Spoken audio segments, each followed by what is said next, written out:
Hey, it's Sparky Fifer, 1250 AM, The Fan, beautiful Milwaukee, Wisconsin. Follow me on Twitter at Sparky Radio. Check out all the good interviews and so forth up at 1250amthefan.com that we do throughout the week. Ryan Horvat here as well. Check him out at Ryan Horvat. BetMGM tonight. Nick Shue and Trista Crick.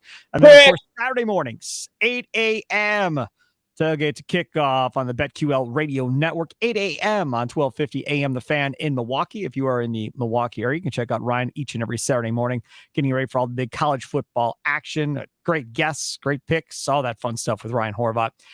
Okay, Ryan Horvat, confident, concerned, and curious, as we do each and every week, going into the game. What are you confident in concerning this Packers football team? Now, I should say before you get into this, I just checked Twitter before we started recording here at about 12:15 Central Time on Friday.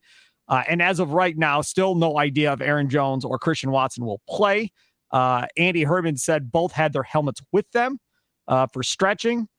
Jones stayed inside. Watson went outside, but they're not allowed to watch Friday practice. So there's going to be no idea if they're playing or not. I'll have to wait till the injury report comes out. So that's the latest as we are recording this curtain long here on Friday afternoon. Okay, go ahead. I am confident that the Atlanta Falcons will not look to push the ball down the field against this Packers secondary, because we talked about this earlier in the week, and Desmond Ridder, just not looking to push the ball down the field right now. Drake London in week 1 only had 1 target, and you look at Kyle Pitts, they still don't really know how to use him at the tight end position. They had 1 pass over 15 yards in week 1. 1 pass, yes. So it seems like Arthur Smith is going to run my Grandpa Gordy's offense, where you just run the ball down the opponent's throats and you throw the ball 15 to 17 times per game. So I am confident that the Packers will not have to deal with the deep passing attack. You want me to go on? All right. Nope, just confident. One confident. If you have more than one confident, then by all means, you can say more than one confident. So I'm concerned and curious about a couple different things, but that's the only thing in this game I'm really confident in, just because, man, I'm really excited for both of these teams in the NFC, but I really don't know what to expect from either, because this is a completely different era for the Packers. And then with Atlanta, I like Arthur Smith, but I still don't know, with this team's offense. I do know what their offensive identity is. There's a reason why they drafted Bijan Robinson. They just want to pound the rock, but I just don't know how good Desmond Ridder is. In the defense, they spent the 4th most money in free agency, and they look pretty dang good week 1. At least in the secondary, they look like they improved. Jesse Bates had 2 big interceptions and a forced fumble, but that was against Carolina, and you had a rookie making his first start. So I want to see what they do against this Packers offense now. I have a lot of concerns and curiouses in this game as well. Not as much confident things, but I'm going to say something I'm confident about. I don't know if I'm 100% confident, but I'm pretty confident that this defense, and even Joe Barry, who tends to be the most clueless of everybody, even Joe Barry knows they're not going to throw the football down the field. Even he knows that they are not going to attempt it. So I think that you may see a version of a defense that looks like Spagnuolo with the Chiefs against Jordan Love, where they're just going to bring everybody up and bring the house, run blitz after run blitz after run blitz after run blitz, and pretty much dare Desmond Ridder to throw the football. And unless he starts throwing the football and beating them, they're just going to continue to run blitz the hell out of him and try and slow down the run game that way. Play everybody up in the box to stop the run and not even worry at all about Desmond Ridder throwing the football. Like the Chiefs were not worried at all about Jordan Love throwing the football. I think the Packers defense does the same thing to Desmond Ridder until he proves he can beat them. And look, Kyle Pitts, good. I think Quay Walker can run with them for the most part. That doesn't worry me as much. Drake London is nice. I don't know if Drake London is special as far as beating Jair Alexander. I don't think that's a thing. There are other guys that they've got. I mean, Scotty Miller, we all remember him. And what that's all about with the Buccaneers. Yeah, so we know what that is. I don't get as concerned about the rest of their wide receiving core necessarily. So for me, I'm pretty confident they're just going to run everybody up in the box and dare them to throw the football. And if they can't throw it, then the Packers are going to shut them down. I think it's going to be that simple. If Joe Barry doesn't do that, then he's a complete moron like we all thought. Okay, what are you concerned about, Ryan Horvat? All right, the Packers run defense gets their first real test because the Bears look like dump, and you got Atlanta, who now, last season they had 3 running backs inside the top 20 as far as efficiency. Patterson looks like he's going to be active this week. I don't know how big of a role he's going to play, but he's still a weapon, man, even if he's just window dressing. You know what I mean? You have Tyler Algier, who broke the rookie rushing record, and you still drafted Bijan Robinson, who's probably the best running back in college football the last decade. So here's where we get the first real test. You had the Packers run defense that finished, I believe, 28th DVOA, 31st according to Football Outsiders last season. So I'm concerned about the run defense. And then on the offensive side of the ball for the Packers, I'm a little bit concerned, I guess, just because Jordan Love is making a real road start. I mean, like, the Bears fans were into that game, but like, Jordan Love has watched Aaron Rodgers just go into Soldier Field and completely dominate. He probably looks at that fan base and that team like they're a bunch of clowns, the same way that Aaron Rodgers did. In Atlanta, like I just said, man, they spent a bunch of money in their secondary. I don't know how good like Jeffrey Okudah is, but Jesse Bates is obviously an upgrade over anything that they had. So I want to see Jordan Love do what he did last week, throw from clean pockets.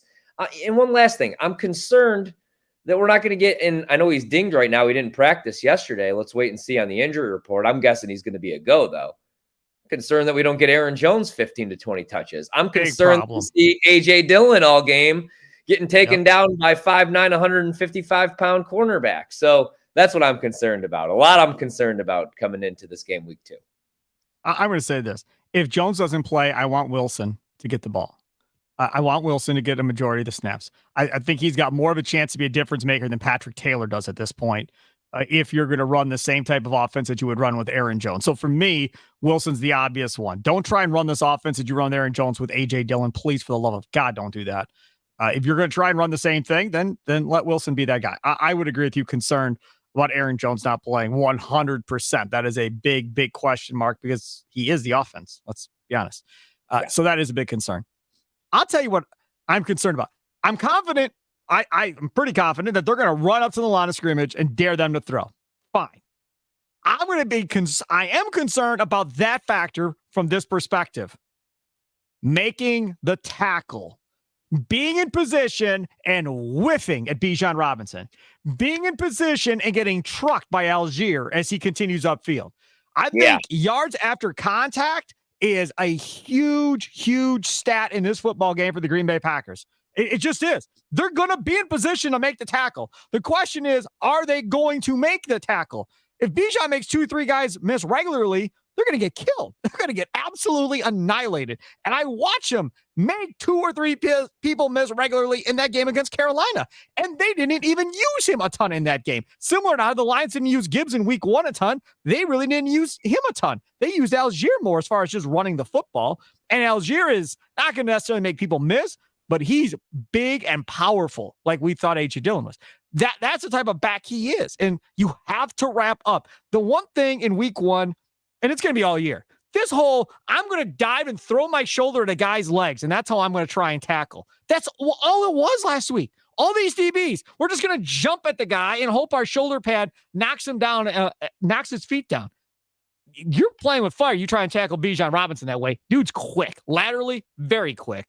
So I'm concerned about tackling in this game for the Packers. Being in position, but then missing tackles, and that costs him the game. That's my concern.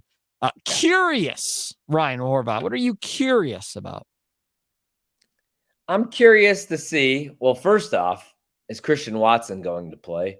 If he does, I'm just really curious to see what the offense looks like this week, because I thought, I was complaining about no Aaron Jones, not a lot of Aaron Jones, but maybe they were just playing possum. Like right now, I'm looking at a bunch of college football games for the weekend, and it's like I kind of like Missouri. They haven't really done a whole lot with their quarterback, Brady Cook, but I think they may have been playing possum for this game against Kansas State because Kansas State beat up on them last year, and they haven't really played anybody. And maybe LaFleur just knew that he had the advantage over Chicago. You know what I mean? So I'm curious to see what this offense looks like in a close game, because last week was a blowout. Like, let's be honest, I barely even watched the fourth quarter. I went back and watched it on the All-22 yesterday, but there was way too much going on. I was like, there's way too many good games going on right now. This game is over. And so I want to see what Jordan Love looks like if this is a close game. I want to see what Jordan Love looks like if he has to make throws in the fourth quarter to win this game if he doesn't have a clean pocket to throw from. You know what I mean? Does he make plays with his legs? What he looks like in a 2-minute drill? That's what I really want to see, because I think Atlanta's good. I bet them over 8.5 wins. I bet them to win the division. I know everybody loves the Saints. The Saints didn't look that great week 1. Not that Atlanta did. They kind of struggled, but that's the other thing. I'm curious to see what Arthur Smith does with Desmond Ridder. Like if they push the ball down the field or even attempt to, because you can't throw the ball on Green Bay's secondary, even without Eric Stokes. I mean, you can if you have the right quarterback, the right receivers, but I don't know, because I really like Drake London, especially the first half last season. He didn't have a drop all year, or the first half of the season. So, yeah, I'm just curious to see what both of these teams' offensive identities are, and then I want to see what the young guys look like here week 2. Jaden Reed had to be a big part of the offense because there was no Christian Watson. But on the defensive side of the ball, I didn't think we were going to see a whole lot of Van Ness this year. But man, I mean, again, granted, it's the Bears, right? But that sack that he had on Justin Fields, I was like, okay, that's what I want to see. And I want to see them rotate those pass rushers. I'm curious to see Rashawn Gary, because he only played on 19 dropbacks for Justin Fields or something like that, maybe 13. I don't have it in front of me. He was in the backfield in 7 of them. So I'm just really excited to see. I'm just curious to see just everything, really, to be honest. I'm really excited. This is like the game of the week in that slate. It is interesting. So a couple of different things. Justin Fields stinks. And maybe. Desmond Ridder stinks too. They're both not very good. And it's totally different, right? So first of all, Desmond Ridder has never lost at home in his college or pro career to this point. He didn't lose a home game last year for Atlanta. He hasn't lost a home game so far this year for Atlanta. He lost no home games at Cincinnati while he was a quarterback of the Bearcats. He's never lost at home ever. So this is going to be a big deal for the Packers if they're able to do that. Secondly, I don't know if you saw this little nugget. The Packers have never won their first 2 games of the year in road-to-road situations, where the first 2 games of the year have been on the road. They've never won both games in the history of the Green Bay Packers. They've only had it happen twice in the history of the Packers. One was back in the 1920s, and the other one was more recent than that. And they have not been able to do it either time. So this would be historical, I guess, to a certain degree for the Packers if they win this game. Now, having said that, Ridder stinks. That's why he's not going to let him throw the ball down the field. And you just went over it yourself. You just said they've got Gary, they've got Van Ness. You didn't bring up Preston Smith. You didn't bring up Ngabare. You didn't bring up Slayton and getting pressure up the middle, or Kenny Clark now having an idea up the middle. The 2 rookies on the line being able to get some pressure up the middle. This is maybe the best front seven, and the deepest front seven the Packers have had in a long time for this Packer football team. And that should be exciting. But because of that, why would you want Desmond Ridder to drop back 30 times? You don't. Prove to me you could stop the run before I put him in danger of getting killed back there. And then let's see what happens. I don't expect them to throw the football down the field all that much. I really don't. Maybe a play act here or a play act there. Maybe they get Jair Alexander peeking in the backfield or something and take advantage. But outside of that, I can't imagine they throw the ball much. For me, I'm curious. I really am. I am really curious to see from this Packers football team what it does on the offensive side without Aaron Jones, like we just talked about. Like, how much does this offense completely change? Does LaFleur have game plan A with Aaron Jones, game plan B, no Aaron Jones? And how different are those offenses? Because game plan A is probably a lot more running, and game plan B, my guess is it's a lot more throwing. And Jordan Love's quotes from his presser this week talking about Jesse Bates. And he goes, hey, Jesse Bates looks at the quarterback's eyes and bites hard on where the quarterback is looking. There's a lot of that. He goes, so you have to, wherever you're going, it has to be a quick decision. If you hold it too long, he's going to get the interception and turn you over. And so eye discipline is a big thing. Yeah. Then if you go back and watch the film from last week, and I think it was Dan Orlovsky, somebody doing the film breakdown, was pointing out that Love is looking here and throwing over here. And that was screwing the Bears all up, especially Jackson. He was having all kinds of problems where he thought the ball was going one spot where Love was looking, and he ended up coming across his body somewhere else. If he does that against Bates, that's good. But what I like, Ryan, is he's doing his film study. He's seeing what Bates is doing, and he's being able to understand it and knowing how to manipulate him now when he comes into the game. That's what happens when you get 3 years of film study, of watching guys play and picking up tendencies and understanding what you're looking for. A rookie coming into this game, probably like young, he's not thinking about all that stuff. Or now going back and watching film from Bates in Cincinnati or nothing like that, and Love's all over it. That gives me confidence that he's going to be okay in this game. Yeah, I mean, exactly. And this isn't going to be the toughest defense that he faces. And again, I mean, like this is, a couple of years into the system now. So not too nervous. I think that he should be all right. It's not like he's going against the Legion of Boom. It's Jesse Bates and the Atlanta defense. Right. I'm just saying that they're improved, and he's going on the road, and it's going to be a loud environment because Atlanta. But it's not going to be. D'Orlando said that's not loud in Atlanta. They don't even know how to cheer. D'Orlando says. We'll see about all that. We'll see. We'll see come Sunday. Dude, look at everything there is to do in Atlanta. I mean, Atlanta Hawks basketball. Nobody shows up. Thrashers hockey. Do they even still have a hockey team in Atlanta for the NHL? I don't know if they even still have a hockey team. So you got that going on. What else do they have? The Falcons. I mean, Atlanta, get out of here. Atlanta's like being in LA. It's not a sports town. It's an entertainment town. Wait, they care when the teams are good, though. They cared when Atlanta was in the Super Bowl, when the Dirty Birds were in the Super Bowl twice. That was a different fan base. Yeah, the Jamal Anderson Dirty Birds, and then you had the Atlanta blown lead. 28-3. Yeah. 28-3. Did you ever see the story on that? They were partying in their locker room at halftime. Like partying in the locker room, having a party at halftime, and that Super Bowl going, we're going to win this thing. It's over. We got it. And then came out and got smacked around by Brady and lost the damn thing. I never heard that story. I heard the story where Matt Ryan said that he had to go to the Super Bowl party after they lost. He said that the losing team has a Super Bowl party too. And he was like, I didn't really want to be there, but I would have felt terrible not going and like being with the guys one last time. So screw that. I ain't going to no damn Super Bowl losing party.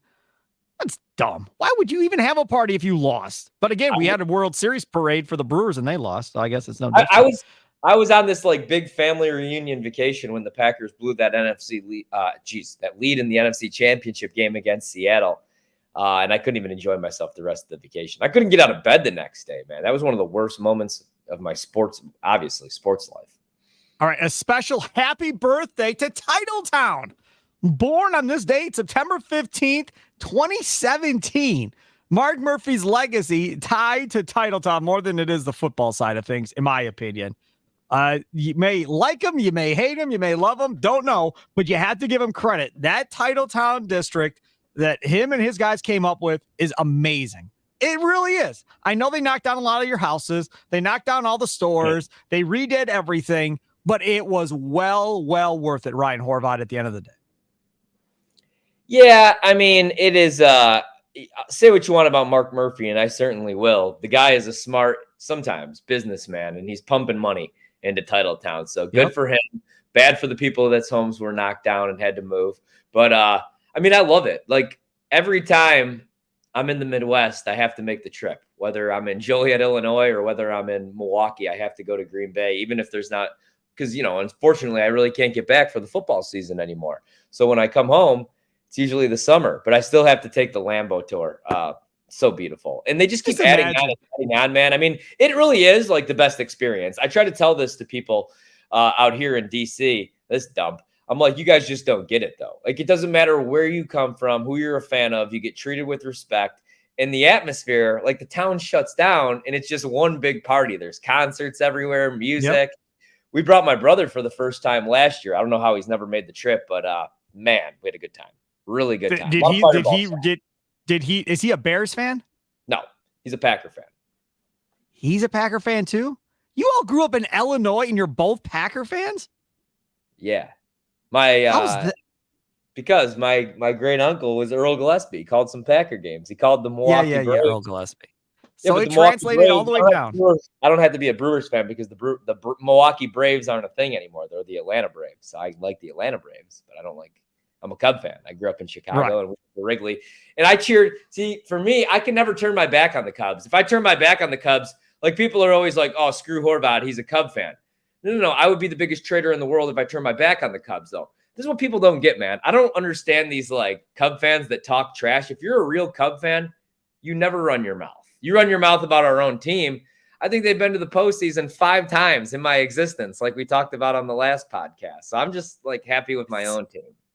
But that's just it, though. People in Chicago in general talk crap about all their teams, like the Bears. Radar here in the building at WMY actually hosts the morning show. He's a Bears fan. He's running his mouth at me leading up to that Packer game about the Bears and all this. I'm like, what is going on? Why are you running your mouth at me about that?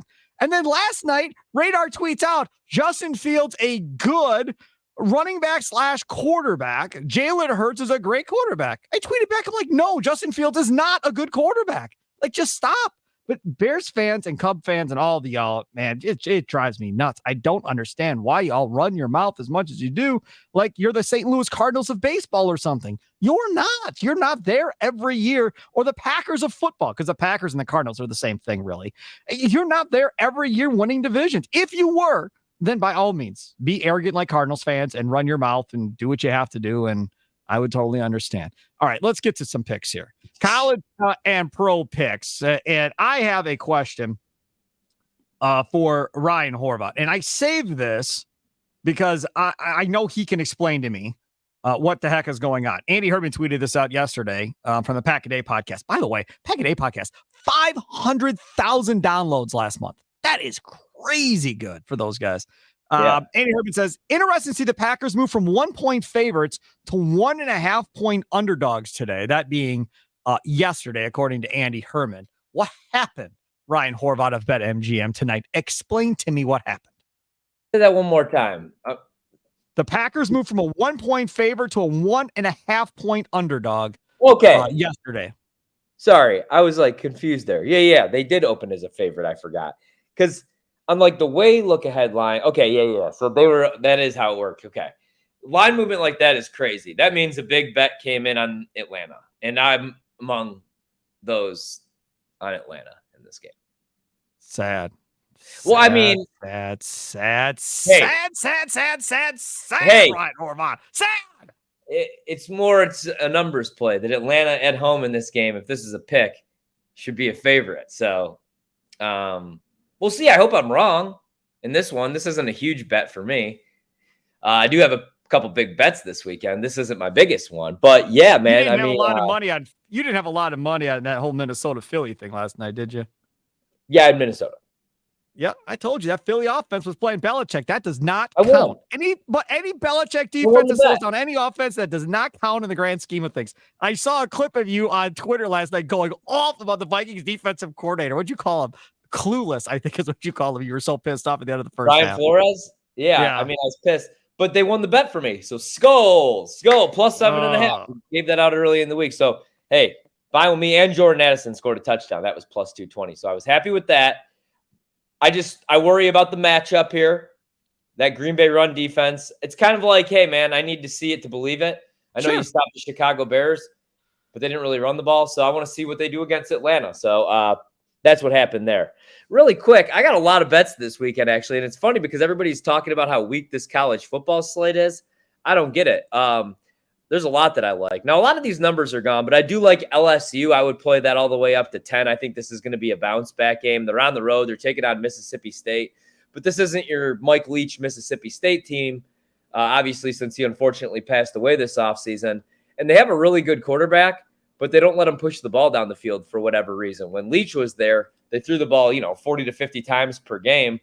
I have no clue why, but they continue to just dink and dunk down the field. Again, unless they're playing possum for this LSU game. But I don't know. They're a run-first offense, and I think LSU's defense is going to show up. LSU's still really good. You got to remember they had a 3-point lead against Florida State going into the half in that game. I know they lost the game, but they're still going to be all right. And these are the games Brian Kelly wins. Like, he doesn't win the big games, but he wins the games against the unranked teams or the teams at the bottom of the rankings. So I do like LSU in college football quite a bit. I also like Florida. I think Florida is going to pull off the upset against Tennessee. This isn't the same Tennessee team from last year. Milton, I just don't think he's as good as Hendon Hooker. I know he hasn't thrown a pick yet this season. He's got a strong arm. But I think Florida's going to shut down Tennessee's run game. It's always scary taking points and betting on Graham Mertz. Hold on. Weren't you on ESPN Memphis yesterday? Did you say this on Coon Show on ESPN Memphis that you're taking Florida over Tennessee? Yeah. Oh, you had to crush them. That's horrible, Horvat. You must have just crushed those poor people in Memphis. Crushed them. He's a Memphis guy. So we liked Memphis won last night, but Navy covered and almost beat them. Fumbles all over the place. And then I like BYU plus 8.5 against Arkansas. Arkansas is going to be without their stud running back, Rocket Sanders, in that game. I think BYU keeps it close. They got Keaton Slovis at quarterback. He's 36 years old. NFL, my favorite bet is the Cincinnati Bengals at home to bounce back against Baltimore. I love the Ravens coming into the season, but it's typical problems, right? J.K. Dobbins done for the year.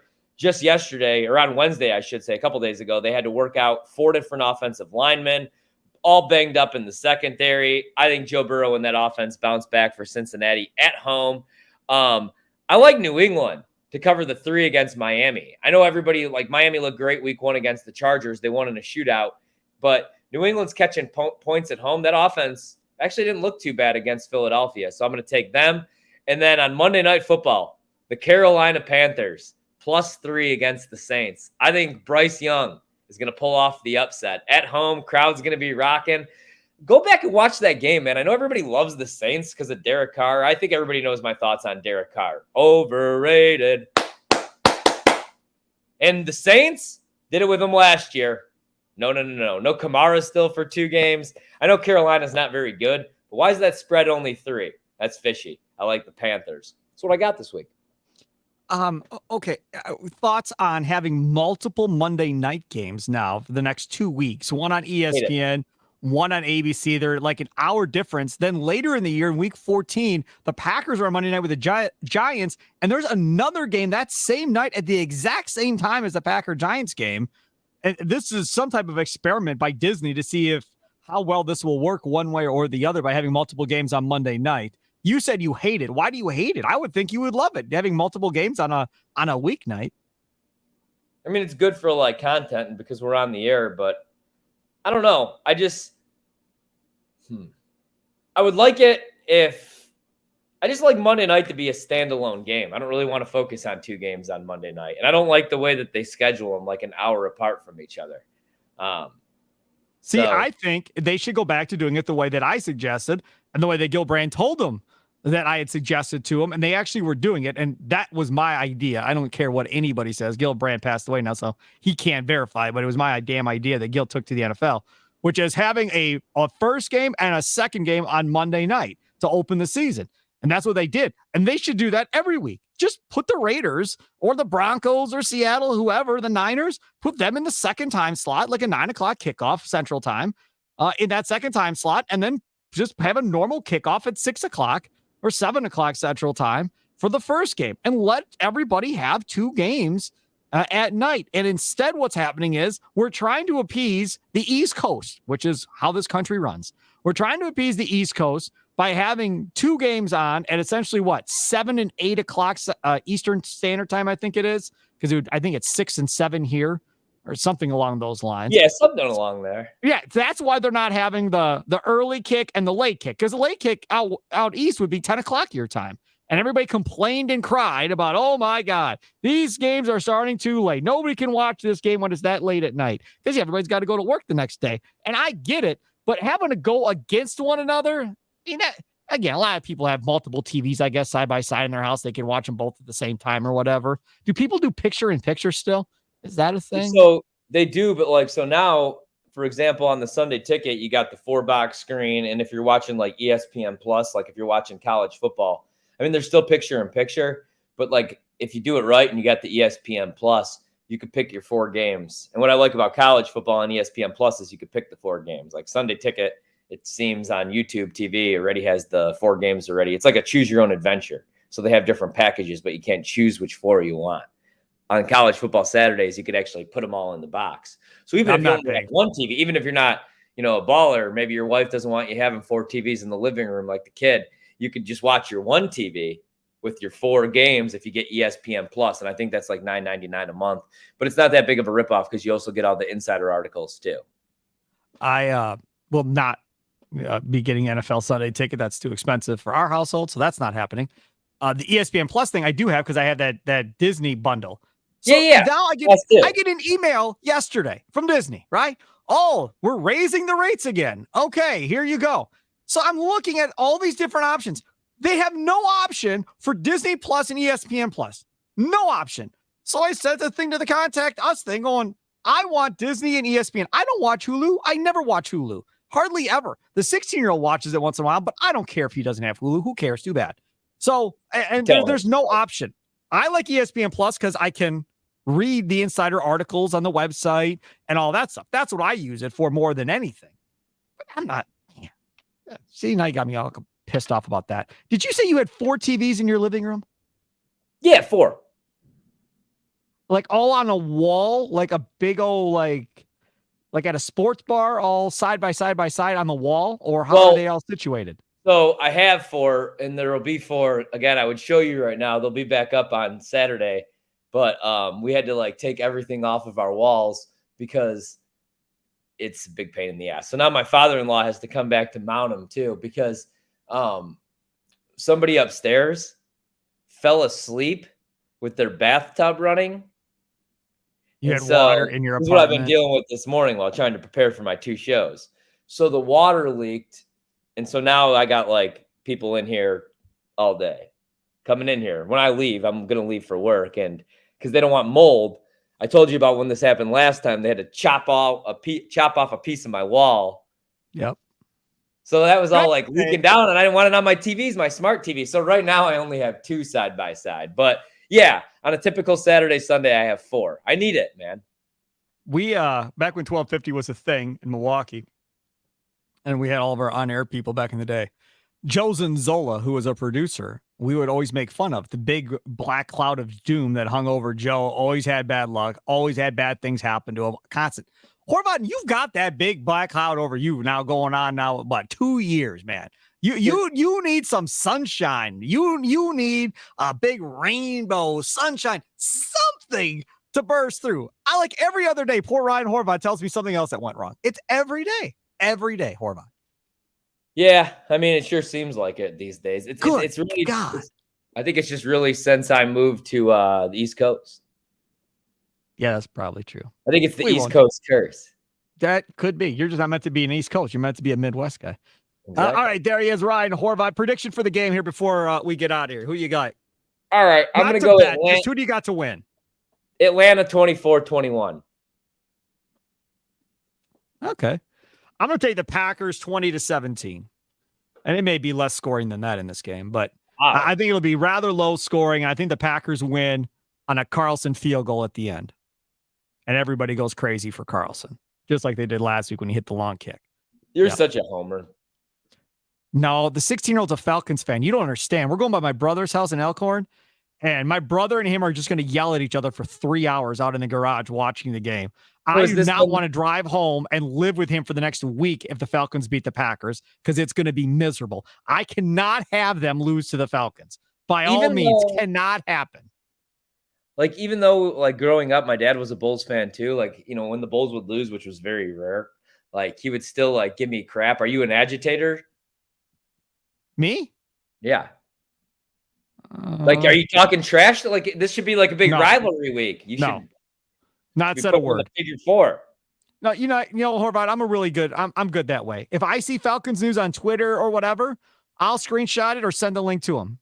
In school or not in school, doesn't matter. I'll always send him Falcon stuff if I see Falcon stuff or whatever. And I'll read the Falcons article so I know what the hell is going on when he's talking to me about the Falcons. Read the Orlando Ledbetter all the time. I'm as in on the Falcons as anybody. And he likes the Kings in basketball.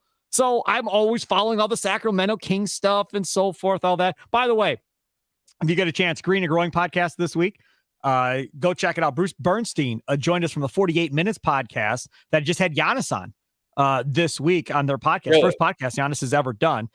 Bruce Bernstein was on. I did not know until we did the podcast on Green and Growing last night that he was a producer at ESPN for all their NBA TV shows for 32 years.